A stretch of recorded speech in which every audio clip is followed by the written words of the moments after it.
तो आज सिल्कीज़ किचन में मैं लेके आई हूँ ट्रैवल फ्रेंडली रेसिपीज़। तो अगर इस समर में आपने अपने बच्चों के साथ, बड़ों के साथ वेकेशंस प्लान किए हैं तो इस सीरीज़ को देखना नहीं भूलिएगा, क्योंकि इस सीरीज़ में मैं आपको बताऊंगी अगर आप अपने बच्चों और बड़ों के साथ ट्रैवल कर रहे हैं तो आप क्या क्या चीज़ें साथ में खाने के लिए ले जा सकते हैं जो बहुत लंबे समय तक चलती हैं और ख़राब नहीं होती हैं। तो सबसे पहले आज इस फर्स्ट एपिसोड में हम बनाएंगे थेपला। थेपला तो मोस्टली सभी के घर में बनता है, पर अगर आप इस तरीके से बनाएंगे तो 8 से 10 दिन तक ये थेपला ख़राब नहीं होता है।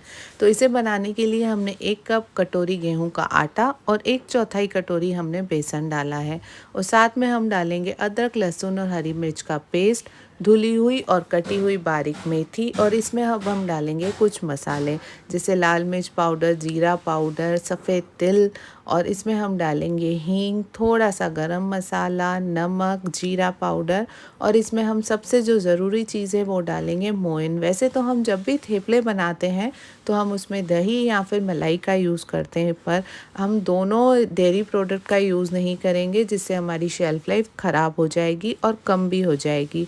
तो हम क्या करेंगे, इसमें हम डालेंगे ऑयल। ऑयल के मोइन लगाने से ये सॉफ्ट भी बनेगा और इसकी शेल्फ़ लाइफ भी बढ़ेगी। तो अगर आप इन चीज़ों का ध्यान रखेंगे तो आप इसे 8 से 10 दिनों तक कंज्यूम कर सकते हैं।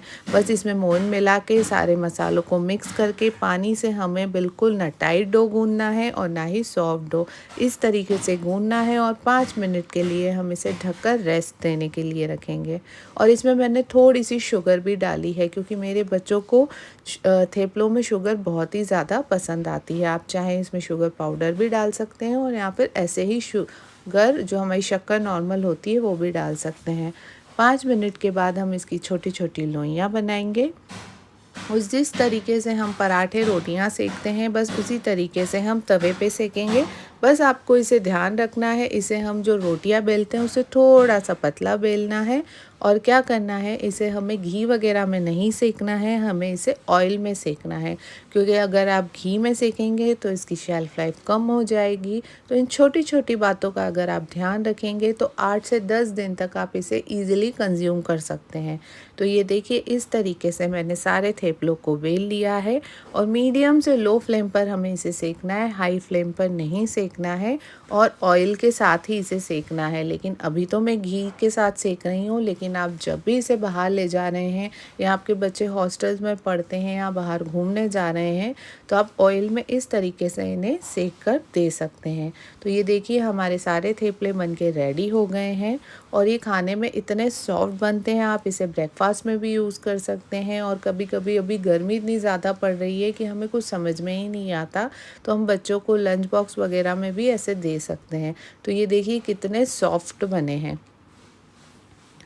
बस इस तरीके से सारे थेपलों को हमें तैयार करना है। आप उसी टाइम पे अगर कंज्यूम कर रहे हैं तो आप गरम गरम खा सकते हैं, और अगर आप इसे बाहर ले जा रहे हैं या फिर अपने बच्चों को बाहर भेज रहे हैं तो इस तरीके से हमें बड़ी प्लेट पर इसे फैलाकर अच्छे तरीके से रूम टेम्परेचर पे ठंडा करना है, ताकि ये पूरी तरीके से ठंडे हो जाएं, और इस जितना ये अच्छे से रूम टेम्परेचर पे ठंडे होंगे इनकी शेल्फ़ लाइफ और ज़्यादा बढ़ेगी।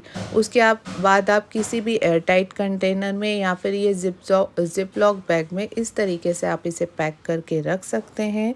तो अगर आपको ये मेरी रेसिपी पसंद आए तो इस वेकेशन में आप ये ज़रूर ले जाइएगा, और मेरी इस पूरी सीरीज़ को ज़रूर देखिएगा, और मेरे चैनल को सब्सक्राइब कीजिएगा, शेयर कीजिएगा और लाइक कीजिएगा, और इस पूरी सीरीज़ को ज़रूर देखिएगा। मैं बहुत जल्दी नेक्स्ट एपिसोड लेके आऊँगी, तब तक के लिए बाय बाय, टेक केयर।